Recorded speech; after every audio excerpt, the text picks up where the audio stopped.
I think we live in this world where it's easy to get sucked into the instant gratification trap. Okay, let me just take a picture, put a couple filters on, post it, get a million likes. Now I feel good. Then it's like, next, what's next, right? Or it's like, try this cleanse to lose weight, do keto, like all these things, which in its place can obviously be great, but it's not going to solve all your problems and really fill that internal void of you hating yourself. What's going to solve that is being consistent with your actions and building that self-trust, as we've talked about, and just learning to appreciate the journey that fitness that kind of helps guide you on, learning to delay gratification. That becomes a muscle that you work that I think ends up spilling into other areas of your life.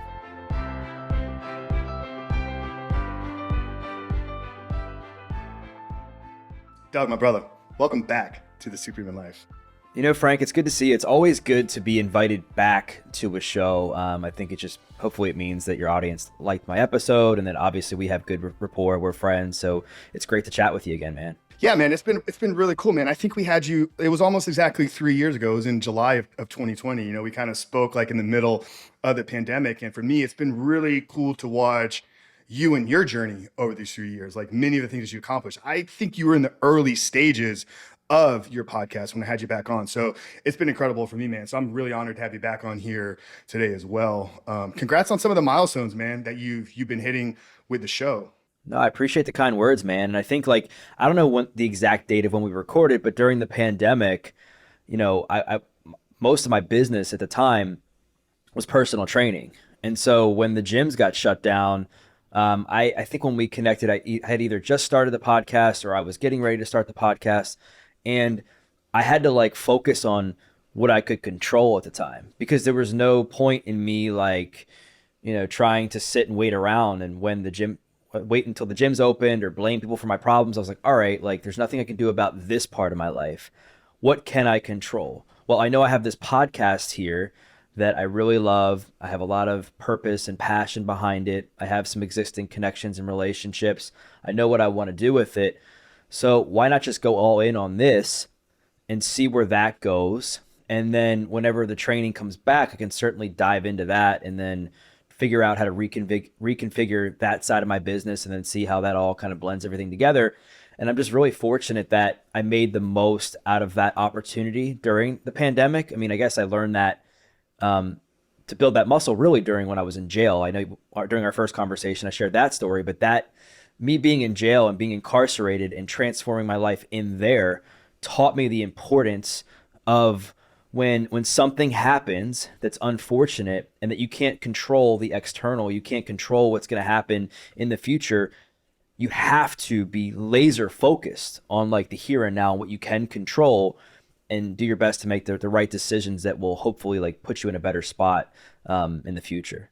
Yeah, man, you're speaking my language here, right? You know, taking ownership, going all in, controlling the controllables, what things can we have control of? And you mentioned it there, right? So guys, before we get too deep into today's conversation, I'm going to plug down in the show notes here, episode 35, where we really unpacked Doug's journey. You know, he mentioned here being incarcerated, what led up to that. We may touch on some of these things here today, but finding fitness, you talked about the training part, that kind of the business was shut down there in COVID. So guys, I definitely recommend maybe after today's conversation, go back and listen to episode 35. You'll hear kind of a young, early kind of rookie Frank leading that conversation, but it was really powerful, man. I mean, your journey, your story, like that's why you've had the impact that you have, is because of where you've had to come from. I know for you, man, you've had an opportunity to really kind of travel around the country and land on some of these big shows. And recently you were down in Austin. Kind of kick today's conversation off, man. Curious how you describe Doug Bopst and what he does when you meet people kind of out in the airport. If you meet people, you're kind of having conversations that don't really know you. How do you describe what it is you do? I mean, I would say for the most part, depending on who I'm introducing myself to, if I'm at like a business networking event, I consider myself like a wellness entrepreneur, where I have, and under the umbrella of my wellness business is personal training and coaching, corporate wellness. And then obviously I have this health and wellness, mental health focused podcast that I do. Under that umbrella as well is motivational speaking, where I share about my story of how fitness transformed my life when I was incarcerated and the lessons that I learned there, and then how I was able to pivot and take that situation and those lessons and build what I've built today. And then I also mentor like young adults who are either fresh out of rehab, early into recovery, or just looking for a kickstart to their own journey to reinvent themselves and really help them with mindset stuff. Obviously, fitness is a big component of that, of using that as a catalyst to transform their lives. So that's really how I would kind of introduce myself in a networking perspective for people who don't really know me. The people that know me, it's more obviously casual, laid back. When I'm going on a podcast or I'm getting introduced to somebody, typically people have already read about me and that's why they want to have me on, or I was referred through a friend. So it's not as necessary to like drum up this big intro. But I mean, when I do, I try to remain as humble as I can, because even though like I've been able to achieve some incredible things, like I'm still human. I'm still working on stuff. I still struggle with stuff. I still, we were talking before we recorded. I'm still looking myself in the mirror and being like, am I doing enough? Like, is this going as well as it could? Right. So I share that because, you know, a lot of people, they look at somebody who's had success, and it's all relative depending on the level of success. And you think, oh, like this person still, or this person doesn't have any problems, or this person must not struggle with anything anymore. And the fact is, like, yeah, we all have our struggles. However, what's different, I know for me, and what's different for you is how we manage all that. Like, it's not finger pointing, it's not victim mentality, it's not I'm going to quit because somebody else is better than me. It's okay, like I acknowledge that they're on a different journey. They've been doing this a lot longer than me. Fill in the blank. Like, what can I do about it in this moment? Um, but getting back, I guess, to your original question, the last thing I'll say is like, if people were to ask me, like, okay, like, couple words, sum up who you are. I'm a life transformer. And I know that's similar to what you are as well. And that my platform, my podcast, my speaking, my coaching, I'm in this business to transform people's lives. I'm on here because I want to be able to share lessons from the last few years since we've last spoke, to see if it could maybe just resonate with just one person who's listening to this, to help inspire them to make a small shift in their life that can lead to massive transformation. That's the way it is in my personal training business. Like, I don't just count sets and reps with my personal training clients. It's like I'm having like in-depth conversations with them about everything in their life, and I'm giving my insights, sharing my experiences, and just seeing how we can move the needle in other areas besides fitness. My book, same thing. So um, I guess the long and short of it is wellness entrepreneur, with the different buckets under that when I'm like at a more professional networking event. If somebody's just asking me like, dude, summarize who you are in a few words, life transformer, and just trying to remain humble along the way.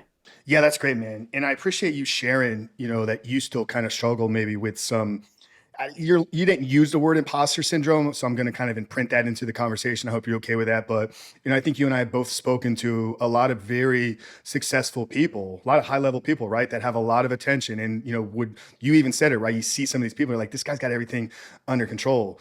But sometimes they share it on the podcast, or even sometimes they share it before or after in kind of the one-to-one private conversations. Most of these people are struggling with a lot of the same doubts and insecurities. And I think that's a great lesson for the audience to hear today. Like, if you're working on improving yourself, you're always going to struggle with, am I fully maximizing my potential? There's a small segment of people, probably not the people that are listening to this, that are okay with living in mediocrity. They're not trying to improve themselves. That's not our audience here. So if you're in this growth phase of your life, realize there's always going to be more for you to accomplish. And for me, that's what makes this exciting is, yeah, I have accomplished some things even before the podcast, right? The bodybuilding, different business ventures and stuff like that. But I'm nowhere near the man that God created me to be. I know I have so much more potential. So it's, how do you combat some of that negative self-talk, self-dialogue? Like, I know it's a big part of kind of the Adversity Advantage podcast, like helping people come over some of these limiting beliefs. What are some of the things that you actually implement into your life to combat the negative thoughts? Well, I think it's first just taking a step back and being like, okay, like a lot can change over the years. It's not all about the here and now, and you're in this for the long haul. Like when you start a podcast, you commit to doing this for the long haul. This isn't just to make like the top 10 next week during some crazy launch and then just say, okay, I'm done. Like, it's like, no, you're in this for years because you love doing this. You love helping other people, and you're also learning a lot yourself. Like, one of the common themes in my podcast, one of the common lessons that I have learned, if you want to talk about that and how it relates to what we're talking about now, is the importance of focusing on yourself and not being selfish, but focusing on your role in things, focusing on what you can control, focusing on what's in front of you, improving yourself, whether that's in the context of relationships, whether that's in the context of business, whether that's in the context of health and wellness or etc. It's focusing on myself. Now, how does that relate to what we're talking about now? Well, a lot of times when you fall into the imposter syndrome trap or the comparison syndrome trap or the comparison trap, it's because you're focusing on what other people are doing, right? And you're saying to yourself, I don't stack up to them, or they have what I don't have, or they have something that I really need, but I don't know how to get it, whatever the example is. All of that takes away from your ability to get to the point where you want to go anyway, which is becoming closer to that person that inspires you, admire, whatever. And so being able to like take a step back and saying, okay, like I acknowledge that's where I want to be, because let's face it, like I think comparison can be good. Like I think having people in your field that you look at and you're like, wow, they do a really good job. They inspire me. Like that's a great target, I think, right? It keeps you in check to say, okay, how can I do better? But if that overtakes your ability to focus on yourself and what you can do, that's where it becomes a problem. So it's been taking a step back, acknowledging what I just mentioned and saying, okay, what can I control? So in the podcast world, which is hyper competitive, there's new podcasts popping up every single week, it seems.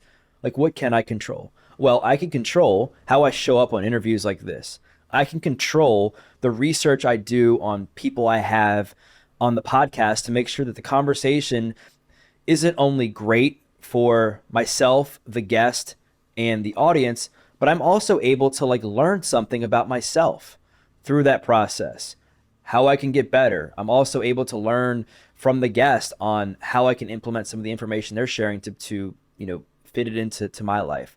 I'm also able to prepare and just acknowledge that this is all a process, which is part of the game too. It's like committing to doing something every single day without any kind of expectation.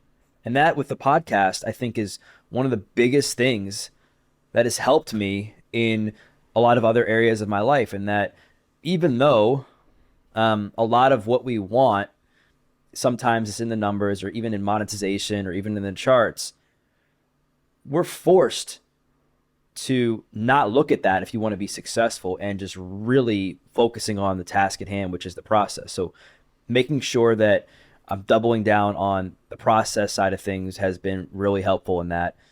And then also, like, what's another thing I can control? It's like the relationships and connections that I build, and not in a transactional way, but it's more like, all right, like one of the most beautiful things that has come from the podcast is friendships like you and I and others that have come from interactions like this, where you just never know who somebody knows. Like you and I were talking, I was like, hey, I need an editor. You're like, hey, like I have somebody, I'll connect you right afterwards. I didn't go into this expecting to, potentially hire an editor from this conversation. I went into this because you asked me to come back on the show, and I was like, you know what, whatever serves your audience, I'm happy to talk about. And so the reason I share this is because you just never know what will end up happening because of the way you show up. Now, if you show up and you're like half asleep, you're not prepared, you're like, hey, like, what's your name again? Like, where do you work? What do you do? I mean, it's not going to make for a great conversation. It's not going to make for a great relationship. So to sum it up, when I'm thinking about, when I fall into the imposter syndrome trap, which I know a lot of people do, whether they want to admit it or not at times, or I'm comparing myself to others, the main thing I think about is, why am I doing this and what can I control? I can control my relationships. I can control how I show up for myself. I can control the effort I put into each episode, and I can control staying hyper focused on the process and doing the right things every single day that hopefully will lead to a bigger result. Yeah, man, there's a lot there for us to unpack. What really jumped out to me was in the beginning, hearing you, how do we combat some of this self-limiting thoughts or some of this negative criticism on ourselves? And like I heard you immediately go towards the self-care, the self-love that we hold towards ourselves. This has been a reoccurring theme here on the show. And I never come into the podcast wanting to go in this direction. But since we're here, man, I want to spend some time on this conversation around self-love, because I'm beginning to see this as one of the biggest limiting factors in people's growth and what holds them back from unlocking the potential that's living inside of them is the fact that they don't. And I don't want to say that people don't love themselves because I think deep intrinsically inside of us, we do. We know that we care about ourselves, but the love is a verb, right? Love in a relationship is a verb. How do you show up for your partner? How are you loving them on a daily basis? We got to take that same approach and mentality to our own self. Like, yeah, say I love myself, but how are you showing up on a daily basis? Are you doing the things that are best going to serve you? Are you doing the things daily and not doing the things daily that you know are going to set yourself up to become the absolute best version of yourself? So getting tactical here, Doug, because we kind of went, 30,000 foot there at the beginning. What does Doug do on a daily basis to ensure that he's loving himself? Well, I think um, self love, first of all, I think can get misrepresented with coddling yourself, right?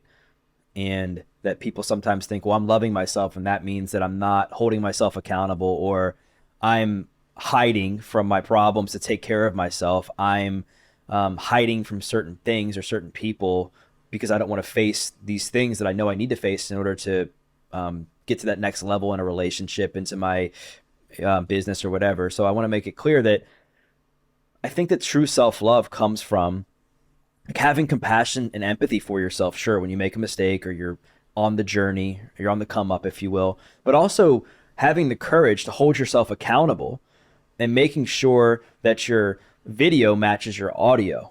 So for me, in order to truly love myself, I need to be able to trust myself first, right? And so how do you build self-trust? Well, for me, it's like making sure that what I want in my life, what I stand for, what I believe is reflected in how I act, right? On a daily basis.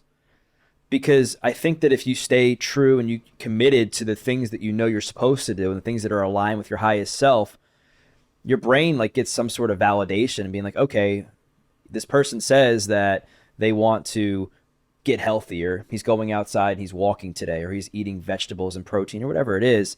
I trust that person. But if I'm like, hey, I want to get healthy, and then I'm just slamming donuts and I'm sitting on the couch watching Netflix Monday through Friday, my brain's like, I don't believe you. Like, I don't have any hope in you. Like, you're a liar, right? And rightfully so, because of that disconnect. And so how do I create self-love for myself? It's doing my absolute best to match those two things, to bridge the gap between what I want in life and what I do. And it's also having the self-awareness to understand why I didn't do that when certain things didn't go the way that they should have for me, right? It's not to say that I'm perfect, but it's that I have this level of self-awareness to understand that when things are off and I'm not liking myself, it's to have the courage to look at myself in the mirror and say, like, why? Like, what is your role in this and what can you do? And I guess from a tactical side, if you want to create like some sort of checklist on some things that I do just throughout the day and the week that help me optimize the way I view myself, it comes down to radical self-awareness and accountability, which I just covered. Second is, health. I know you obviously feel the same way, that you really have to take care of your body. You have to exercise in whatever way works for you. For me, it's lifting weights and doing some cardio. It's eating well. It's getting a good amount of sleep. It's managing my stress. It's staying away from bad substances and stuff like that, obviously, and staying hydrated. So health is obviously a big thing for me. Community is really important for me as well. Like, I find myself sometimes, if I'm like feeling a little bit off, it's like, man, like, what's my social life like? And it's normally during the times where I'm just so like honed in on business and I'm like locked in, like doing something, and I'm not going out, that I feel like down, because I think we're meant to be in community with others. And when I'm really thriving, it's when I'm surrounding myself with people that have common futures and not common pasts. It's like getting in conversations, getting on conversations like this, where you and I are able to have talks like we're doing now, like live, and then also pre and post, where we're like just two people in the same industry talking about where we want to go and kind of comparing notes and how we can kind of help each other. So it's spending time with people like yourself. Spirituality is obviously big for me. I'm a Christian. I mean, I believe in God. I believe in Jesus. And that's something that's been instrumental for me ever since I became a born again Christian years ago. And the reason isn't necessarily because I read the Bible every day or I go to church on Sundays. It's because I know that there's something out there that's guiding me on this path, and that it's the same person that is helping me towards success is the same person that is helping me get out of a hole when I'm in a hole. And it's not to say that I just sit on my couch and I just pray and I pray that Jesus like levitates me out of a ditch somewhere. Like, no, it's more that I have faith that I'm going to come out of the whatever ditch or hole I'm in at the time, as long as I just continue to take, the right steps in the right direction. And then I would say lastly, it's really just taking some time um, to plan ahead and be disciplined and have goals, because I find that when I'm not planning things, and I'm just like aiming at an empty target, like nothing gets done. I'll start like a million projects, or I'll start like a million different things, and nothing gets done because I don't have any kind of plan. I don't have any kind of goals. And so that limits my ability to make sure that what I want in life matches up with what I do. Yeah, man. First off, I appreciate you kind of defining the self-love, because I'm not coming from the perspective that self-love is the coddling, right? Like I went back and forth with a guest recently, probably about 10 or 12 episodes ago, where he thought I was saying like, no, it's like, we got to coddle ourselves. And it's like, no, I want the love that you have for your children, right? Like you see the best in your children, you want the best for them. That's why you discipline them. That's why you put boundaries in place. We need to take that same like aggressive, like intentional action of love, doing the things right. What disciplines do you have for yourself? What boundaries are you putting in your place? Boundaries are not to limit yourself. Boundaries are because you care about the overall well-being of yourself. So I really love the distinction there, Doug, and I'm glad you kind of brought that into what you were sharing there. And then speaking about faith, right? Like this is something I'm fresh, right? 5 years into kind of my walk with Christ. But I came from the personal development. I came from the aggressive action. For me, faith in Christ was like, oh, this was the cherry on the top of all of this intentional action. I see a lot of people though that are walking out their Christian life. They say they have faith, but then it's not backed by any of the action. Like they're just vocalizing these things. How do we take our faith in a higher power? How do we take our faith in God and then play our role? What is our role, I guess, is the question that I'm asking in our faith and in our walk with Christ. Well, I think a lot of it just comes back to trust, right? And I think I think and I might get pushback from Christians, but in my opinion, I think in order to trust something else or trust somebody else, you have to trust yourself. Like you have to actually know that like you truly want to believe in Jesus. You truly want to believe in God, right? Like why? Like what do you see about this that's drawing you to that? And you're not just doing it because somebody else is doing it, right? Like I think is where people fall into traps with any area of their life. Well, it's a relationship, right? We Right. have a relationship with Christ, and it's the back and forth. Like if any relationship is going to succeed, like you mentioned, you and I have, cultivated a relationship over the last 3 years because we're back and forth with each other. You reach out, you share things with me. I comment on things you're doing. Hey, good job over there. Like we're back and forth. We're reciprocal in a relationship. Same thing with Rob. I know we're both close with Rob, right? I have a relationship with Rob because we feed into it. Your relationship with Christ is not one-sided. He's not here just to serve you. He wants you to serve him just as much. He wants you to love him, talking about the intentional act of love on a daily basis. This is really great, man. And all the pushback, man. I'm here to get pushback from people. That's really what I enjoy. It's try to kind of separate ourselves. Maybe that's why we don't grow as quickly as some of the other shows, because I'm seeking adversity or challenge there. But I want to talk about fitness. I know, you even described it, right? Health and wellness entrepreneur. I'm a life transformer, but it all started with fitness. And I know that's a part of your story as well, even going back to kind of the prison times. Like that was the catalyst for you changing your life. How do you see fitness as either the catalyst or the gateway into like this life of self-development, this journey of self-development that we get on? What role does fitness play in the beginning stages of that? Well, you think about when a lot of people are in the thick of something where they're like, I need to change this. I need to get out of this. I need to stop doing this. A lot of times they lack discipline. They lack proper community. They lack proper habits. They lack confidence. They lack self-esteem. I mean, I can go on with like a dozen examples.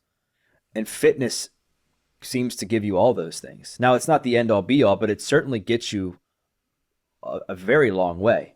I mean, you think about in order to, go from somebody that didn't do a single push-up to doing a set of 10 push-ups. That required discipline. That required belief in yourself to keep going, even though the odds were against you. That required building new healthy habits. That required embracing the suck. That requires showing up even when you don't feel like it, when it's hard, right? So fitness, I think, is a catalyst because it helps give you those things. It helps improve your self-esteem if you stick to it long enough. It helps you feel better about yourself.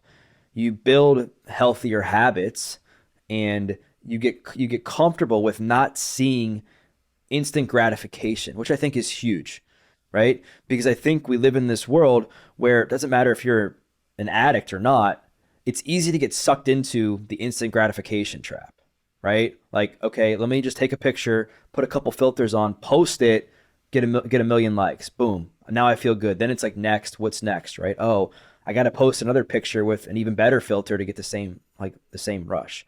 Or it's like, try this cleanse to lose weight, do keto, do fast, like all these things, which in its place can obviously be great, but it's not going to solve all your problems and really fill that void, the internal void of you hating yourself, right?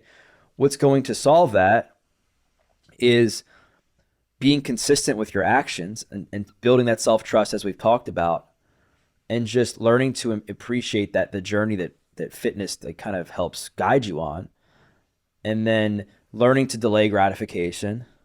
And that becomes a muscle that you work, that I think ends up spilling into other areas of your life. Whether you start a business, and because of what fitness has taught you, that you're not going to lose the weight right away, you're not going to do a pull-up right away, you're not going to run a 5K right away, whatever your goal is. When you start the business, you're like, okay, like I've been here before. I know that I'm not going to have ultra success right away, because that's just not how life works. I know that I have to put in the reps, I have to keep showing up, and then eventually something will click. I don't know when, I don't know where, I don't know how, but it will click. Same thing applies in relationships, where it's not about, sleeping with somebody on the first date. It's like, all right, I know that something like this takes work, and that if I delay gratification, it's going to be a lot sweeter long term than the initial sweetness of taking the easy way out. And I could just go, I mean, I as you can tell, I love this example because it is the ultimate catalyst, Frank, because it teaches you all these things pretty much simultaneously. Like, it's not like you have to do like different variations of fitness to get different things. It's like, if you just use the example of walking, if somebody who hasn't walked or moved their body for 20 years, they get out and they start walking day one for 5 minutes, they check the box of, okay, like, wow, I actually did something that was scary. I did something that was fearful. I did something I didn't want to do. I feel good about myself. Then the next day, same thing. I feel good about myself. It was scary. But then as the more you do it, then you start building a little bit of discipline, because now you're doing it consistently. You're doing it more than just once. You're now building this as a habit into your life. And now you're noticing progress. You're noticing yourself being able to walk now 7 minutes, 8 minutes, whatever it is. And then like weeks go by and you look back and you're now like walking 20 minutes, maybe you're running a mile, whatever you're doing. And you're like, oh my gosh, I can't believe I'm this far. I feel so great about myself. Like, I'm so glad that I started this. And then you look back and like, how did it start? It started with just walking that 5-minute segment. And so, I mean, I'd love to punt it back to you and just hear your thoughts on that. But I invite anybody who's looking to transform their lives or continue to better themselves to make sure that fitness stays top of mind. No, I love that so much, man. I wrote an article back in I think it was late 2017, 2018 for my fitness company. And the article was titled, "Are you a bodybuilder?" Question mark. And the argument that I was presenting in the article was that any person that utilizes training from any type of training, hypertrophy-based training, strength-based training, CrossFit training. So number one is the training component, and then the utilization of nutrition to change the way that your body looks. So I presented this argument that you don't need to step on a bodybuilding stage to identify yourself as a bodybuilder. If you're going to the gym on a regular basis and you're utilizing some type of nutrition for the physical transformation, I believe you should begin to embrace the identity of a bodybuilder, because once you begin to embrace that identity, your actions will follow. It always starts with identity first, our actions follow. And the actions of a bodybuilder is a disciplined individual, somebody that wakes up on time, somebody that goes to the gym on a daily basis, somebody that denies themselves certain types of food. Now you take that identity and you apply it to your career, to your business. How does discipline show up in your business? How's that going to move you forward? Take the same type of identity into relationships, right? Bringing the disciplined, willing to delay gratification into a relationship thing as well. Any area of your life, you can begin to see some success utilizing the principles of a bodybuilder. So I agree wholeheartedly with everything that you shared there. And it's why, for me, I believe getting into bodybuilding had led me in my early 20s, right? Is when I started competing at 25. I was training when I was 15. So I had a decade of lifting weights and being a bodybuilder before I actually stepped on a bodybuilding stage. But it was the 20 years of all that development that has led me to have success in businesses, had led me to have success in addiction recovery, has led me to have success in coaching, in podcasting, because it's the identity. And the identity creates the character traits. And then the character traits create the actions and the habits. And then the habits ultimately is what's going to produce your future. So yeah, I love everything you shared there, Doug. Identity is so important when you're trying to make a change, right? And that's like something that was really transformative in my story as well. And I don't know if we talked about this the first time, but like what really helped me was I had this, again, this ended up becoming like my worst enemy, and I'll talk about that in a second, but I wanted this to be this person that got girls, right? Because as a kid, I was the fat kid. I never had a girlfriend in school. I was bullied a lot. I was picked on. I was unathletic. So I was so miserable that I was like, all right, I think that in order to become happy, then I got to lose weight. I got to look good. I got to get the girl. I got to do this. I got to do that. And I saw the types of guys that girls were going after. And it was typically like the girls that I was interested in were going after. And it was the athletes. It was, people who looked a certain way. So I was like, I just got to get there. And I honestly had no idea of like all the health benefits necessarily until like, years later when I started reading more about it. But that was my target. So I was like, all right, I want to be this ripped person. So I did everything I could after I got out of jail to reach that target, whether that was, showing up for workouts throughout the week, changing my diet, starting to read, like I'm looking at like the GOAT, like Arnold's modern encyclopedia of bodybuilding and muscle and fitness and men's health and stuff like that, to be like, all right, like how do I get to this point where I'm like jacked and girls like me? And then what ended up happening, Frank, is because I was chasing that for the wrong reasons. Like I was chasing it solely for validation from other people. Like I wasn't doing it because I saw like the value and all the discipline and confidence and everything I was going to gain. I was like, I just want I want girls to like me.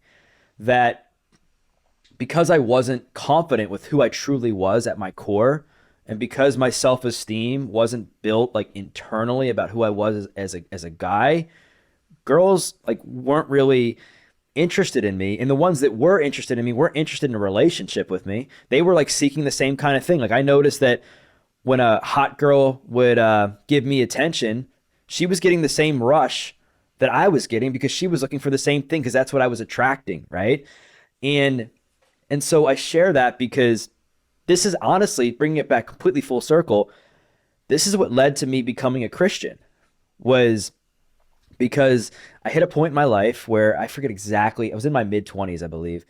I was ripped. I mean, I had like a 12 pack. I had 5% body fat. I was 135 pounds, 5'8", but super strong. Like I wasn't like skinny fat. Like I was jacked.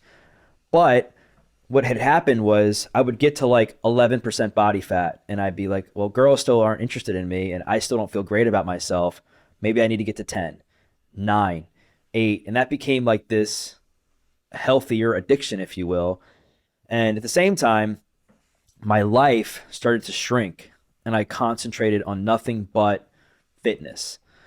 And I wouldn't go out with my friends. I would be traveling on the plane to like eat chicken and broccoli. I would be like telling people I had photo shoots that I didn't have, just so I wouldn't have to feel, so I wouldn't have to tell them that I was that concerned about the way I looked, even though like deep down I would feel this immense amount of shame for doing that. And then also like binging on the weekends, like hiding and eating a bunch of food. And I don't talk about this a lot because normally people want to talk about the jail story, but it's an important part of my journey because I had this unhealthy relationship with external validation up until this point in my life, where before jail, the validation came from drugs, strip clubs, getting attention from people because of the lifestyle that I was leading and the access to drugs that I had.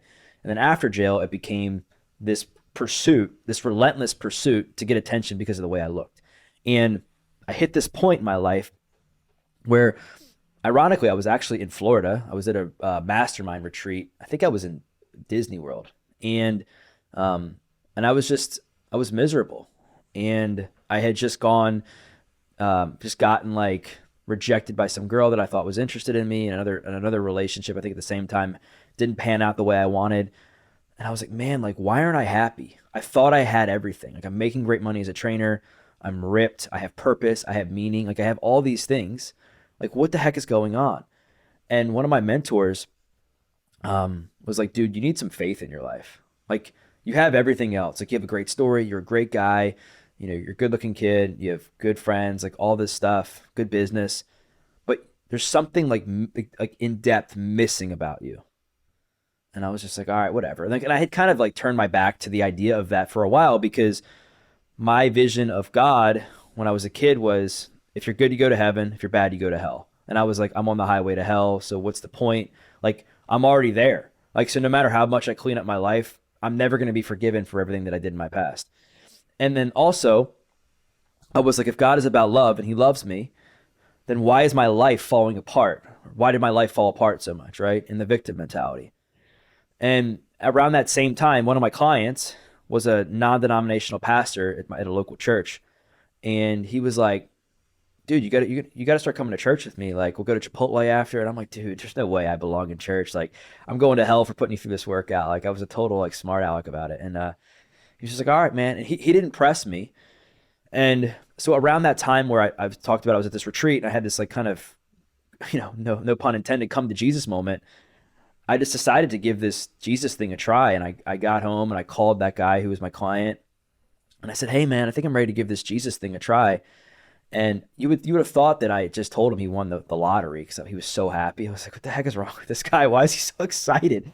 And I went to his office and gave my life to Jesus. And what I realized, though, in that moment was that even though I wasn't proud of all the decisions I had made in my past, like God was, because now he had used them to not only transform my life, but to help me transform the lives of other people's. And that I learned about the power of redemption and the resurrection, and that Jesus died for the forgiveness of my sins.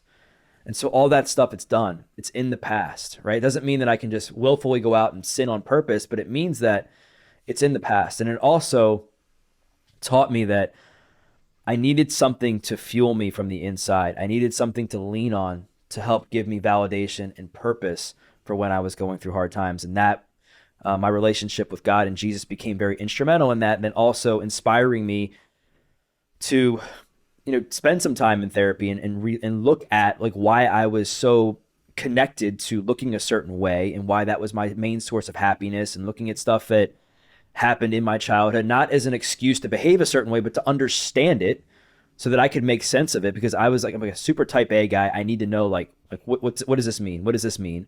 That I could understand it, and then I could have a plan of attack moving forward. I could change the way I talk to myself. I could change the way I validated myself. I could come to terms with the fact that I know I'm not the same version of myself that I was back then.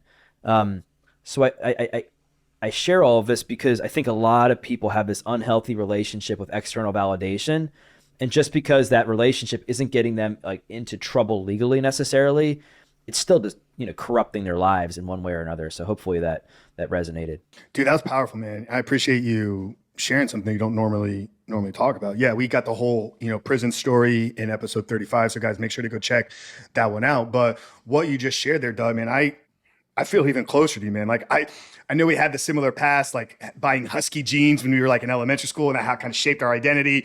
I got into lifting weights 15 after spending a summer with my cousin. I think I shared a little of this on the episode with you when I was on your podcast, right? So that kind of, feeling insecure and unconfident about how I looked around, teenage girls when I was 13 years old really shaped me. And I went all in on bodybuilding with the same thought in mind, right? Like when I begin to look good, girls' attention is going to start to come my way. I can tell any guy out there right now, if you don't do the character development work, like if you don't build the confidence and all you present to the world is a ripped physique, Not a single woman's going to pay attention to you, but you will get a lot of attention from is going to be gay men.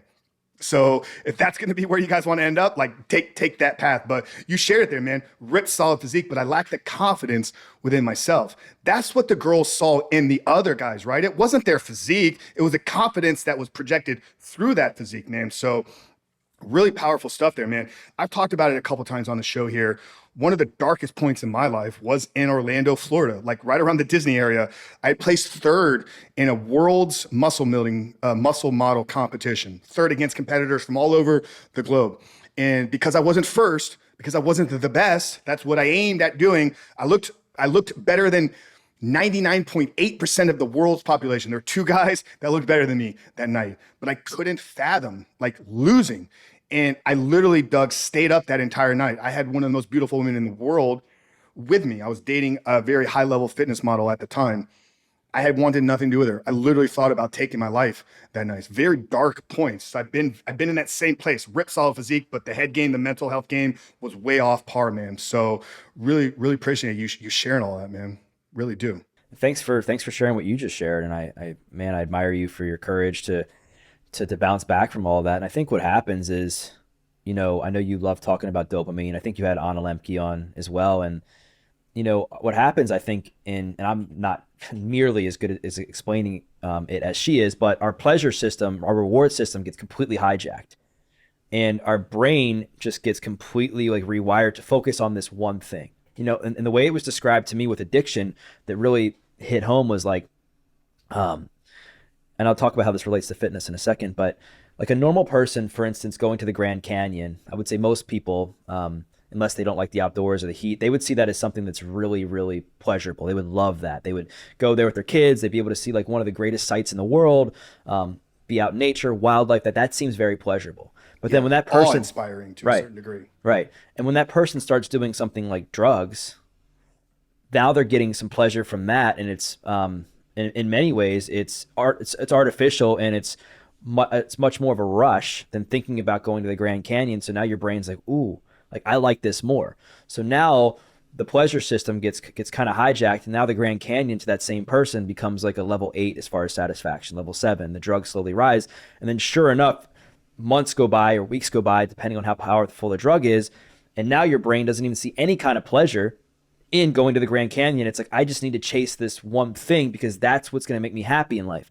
And I think based on what you and I just shared, I think the same thing can happen with fitness, that where if your brain is focused on external validation from the way you look and the instant gratification, it's very rewarding at first, and it's fleeting, and it's very addicting because you're getting attention, you're feeling valued, you're feeling liked. And if you're somebody that doesn't have a high level of self-esteem or self-confidence, you will let that take over your life, right? Because to the confident person, they're like, like, thanks. I admire that I've worked hard for this. Like, there's so many other things about me that I like other than just this. And then you just kind of move on.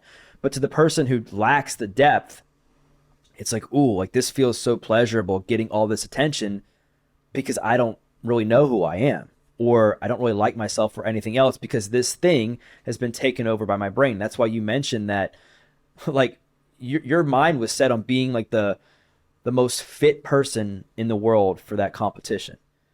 And you were seeking like validation from that. And I would imagine that because your whole world was dependent on that, when you didn't get first, you were like, am I a loser? Am I a failure? Does this mean I'm a horrible person?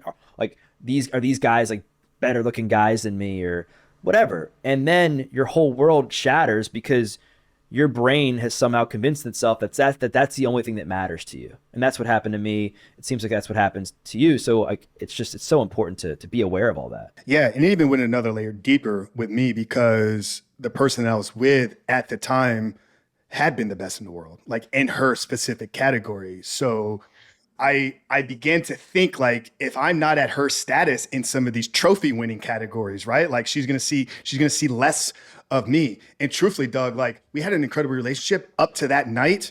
That night was the beginning of the end for us.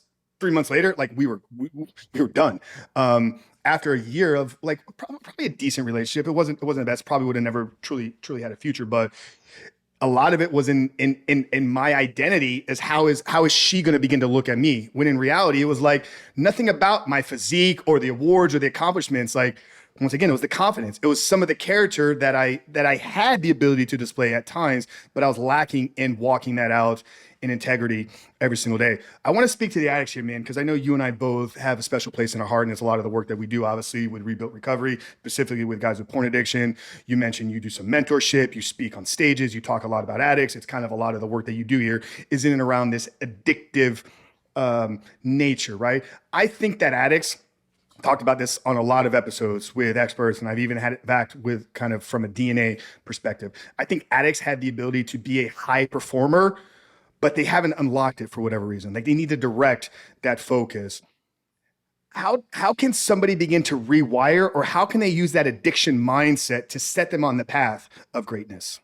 I mean, yeah, you brought up a really good point. Like addicts are scrappy. They'll do whatever they can to like get their thing. They're really good at being hyper focused on a task, right? And trying and being convincing and doing all these things, right? And Bro, crack heroin addict, man. Some of the best resourceful people in the world. They're gonna get their $20 every single day, man. They're gonna get their $20 no matter what. for sure. And I think the first step is to kind of get through the days, right? Of the initial haze of like coming out of this dark cloud that you may have been living in and trying to get yourself back to baseline. And then I think once you get through that, being able to really do the work on yourself to build self-confidence, build self-esteem, get yourself healthy physically, mentally, spiritually, and emotionally, find yourself some new friends. Like that, I think is like the path. I think there's no, like I can't sit here and say like, yeah, you should do this, this, and this to build like a really successful business after being an addict. But what I can tell you is that if you do certain things, I think you're going to be able to get a long way there. If you begin to take responsibility and full accountability for everything you do in your life, and not just the things that that you do good at, right? Being able to take full accountability. I think it's being hyper self-aware of your actions and how they reflect your life and how they align with who you are as a person. I think it's rebuilding your self-confidence and your self-esteem, because in order to really build something great, and in order to really build something meaningful, it has to come from this place of self-love, like we talked about, and this place of authenticity and confidence. And I think that's really important, is doing whatever you can to do that. And we've already obviously spent, a lot of times speaking to that, so I won't rehash that. I will say also, like, the people you surround yourself with is incredibly important. And I'll take it to another level. That I think it's important to spend time with the people that obviously that aren't doing drugs and abusing drugs and have common futures and not common pasts. I think that's all very important. To take it to that next level, I think mentorship is really important. Not to say that you have to have a coach for the rest of your life, but you have to get really comfortable with knowing that you don't know everything, and that you're not the smartest person in the room, and that success leaves clues, right? And that you can link up with certain people that have maybe been there and done the thing, and they can help guide you on the path, or they can help give you ideas. Doesn't mean you have to replicate every single thing that they do, but you can learn and become a sponge for some of the stuff that they teach you and some of the stuff that they show you, and figure out how that all works in your life. And I think if you start to do these things, if you start to work on your discipline, self-confidence, your self-esteem, surround yourself with better people, hire a coach, find a mentor, get in check with your spirituality, all that stuff, eventually, I think that will lead to you generating a big idea. That will lead to you wanting to do something that you're passionate about, because now you're starting to get back into alignment and starting to get back to the person that you truly loved and wanted to be. Yeah, that's great, man. I think one of the biggest things there is the community, right? You mentioned it earlier in your story, like, you find yourself sometimes when you're hyper focusing on business, and this is a challenge with us, kind of online, remote based entrepreneurs, is we can easily fall into the trap, especially when you're really driven and on purpose. It's like, I need to work, I need to work, I need to work. One of the things I started, literally back in 2013, when I started my first business, I was working from home. I used to buy groceries on a daily basis. Like I literally would only buy food for one day. So I was forced every day to get out of my house and go into the grocery store and just have conversations with people. And I would try to talk to a different cashier every time. Now, this isn't going to lead to my question, but it was something that I was very intentional about, because I knew I could fall into the trap of staying isolated and kind of being a hermit and always working. You talked about finding people that have a common future versus a common past here, right? What are like some real actionable tips here for somebody, right? Like they're in a toxic relationship. Maybe they're surrounded by the same high school buddies that they've grown up with for a long time. They go to work and it's like they work in a toxic environment. So like they're constantly around toxicity and they're like, Doug, I hear it, man, but where do I find these people? Where do I find the people that have a common future for me? So I'm going to give the good answer and I'm going to give the great answer. The good answer is start at the gym. Yes. Because when you step foot into the gym, trust me, 99.999% of the people don't care what you're doing, and the people that do care, people don't like them anyway, right? So it's like I'm joking, but trust me, most people don't care what you're doing when you're in the gym. As a matter of fact, what you'll find is there's people in there that will cheer you on. There's people in there that if you ask them a question about a certain thing, they'll be likely to help you. So if you're somebody who's never like used a certain machine and you see somebody on a machine, if you're like, hey, how do I use the leg press or leg extension or whatever, people have egos and they're like, oh, like this means that I know what I'm doing. Like they saw me doing this, so I'm going to show them how to do it. The gym is also filled with people bettering themselves. Everybody is in there because they want to get to that next level in their self-esteem, their physical health, their mental health, whatever it is. Like they're all in there for a common goal to become a better version of themselves. And they're typically like uplifting people. There's not people, people aren't getting hammered in the gym. People aren't, crowding around complaining to each other about, what's going on, in their lives for the most part. People aren't in there like sabotaging their lives. They're in there to better themselves. So that's the first thing. So go in there, start talking to people, join a class, join something like within the gym to like learn to connect with people and build healthier relationships. The great answer, this is kind of repetitive, but not, it comes back to yourself, and you have to know yourself and identify who you are, what you like, what you stand for. And then it's like, where can I find people like that? Right. So for me, it's like if I were trying to find new friends right now, I'm like, okay, I love health, fitness, podcasting, personal development, spirituality. I love helping people, blah, blah, blah. Where do I find people like that? Well, I know that there's going to be certain events I should go to, conferences, masterminds potentially. Maybe it's moving a city. Maybe it's X, Y, and Z, filling in the blank. So it's identifying, again, where you're at, like who you are, then the types of people you want to spend time with, like that are like-minded, and then where do those people hang out? I mean, again, events, masterminds, maybe a yoga studio, maybe like the gym, maybe on a trail somewhere. Yeah. Coffee shops, Coffee bookstores, shops. Yeah. parks, not the bars. Dude, that's the exact answer. Literally the exact two answers I gave on a recent group coaching call. Because we help guys, right? Like they're coming in here they're struggling with, porn addiction. Sometimes they got some other vices in their life and they're really doing this great job of cleaning up. And a lot of it, we even walk them through a process in the first month of our program is how to kind of eliminate some of the toxicity within your friends. But then these guys begin to fall in an isolated trap. And literally I said, number one, get in the gym. And if anything, build a consistent routine of going to the gym at the same time. You want to take it to another level, go to the gym at 5 a.m. You really want to be around the people that are improving themselves.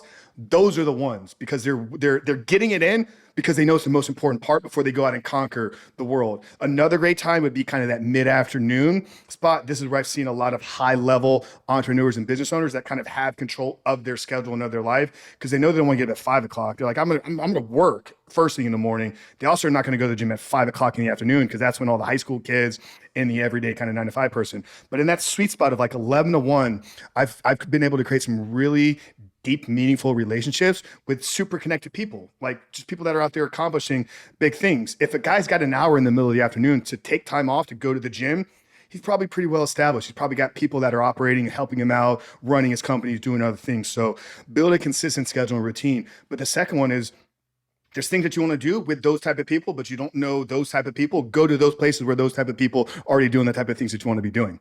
Like it almost sounds funny that we even have to say that as like a direction because it seems so clear. Like if I wanted to be with people that drink coffee, I'd go to a coffee shop. I wouldn't go to a bar. I wouldn't go to a brewery. If I want to be with healthy people, I'd go to the healthy food restaurants, right? So yeah, find the things that you want to be doing and then just show up. and showing up consistently. Once you get past your own fear of talking to people, that's going to be the next step, right? Is like you got to start being able to kind of just communicate and put yourself out there. But you said it, man. Like the people that are chasing greatness for themselves, the people that are improving, are never judging you. Judgment always comes from the bottom up. It never comes from top down, man. So powerful stuff there. Really, really appreciate that answer.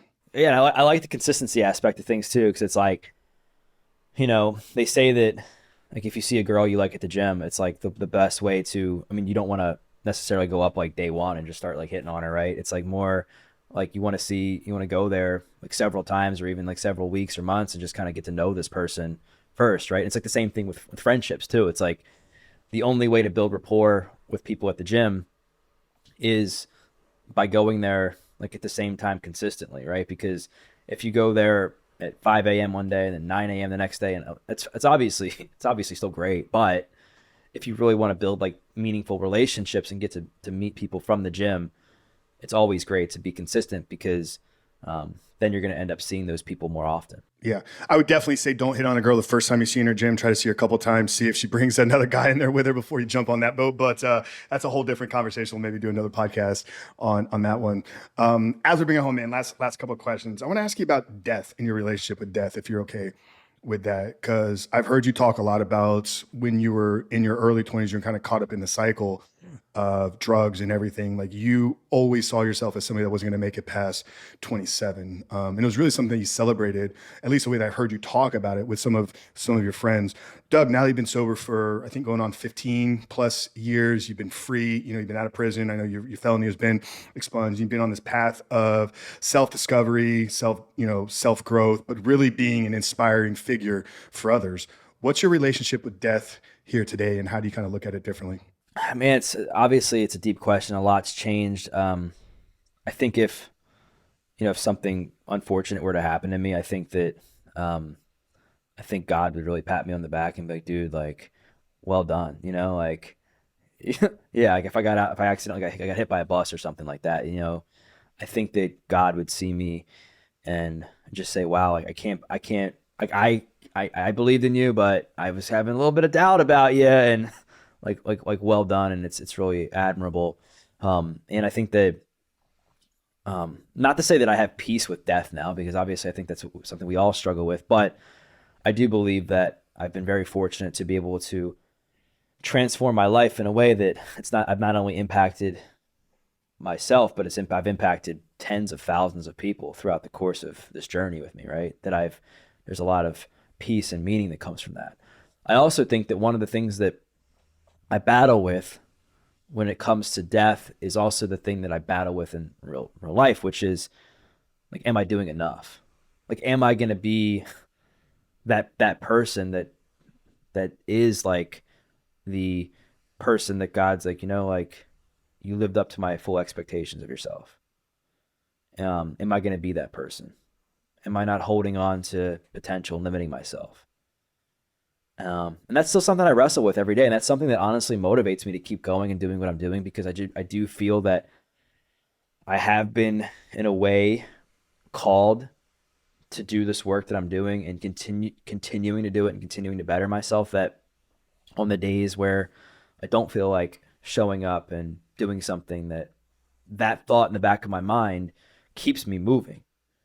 It's like, dude, you're alive for a reason. Like, you have purpose, you have meaning, like get up. Like, people are counting on you. Like, it's okay to rest, but don't quit on yourself. Like, keep going. And so I think that's like encapsulates the relationship I have with death at this moment. Yeah, man. I appreciate you sharing that, man.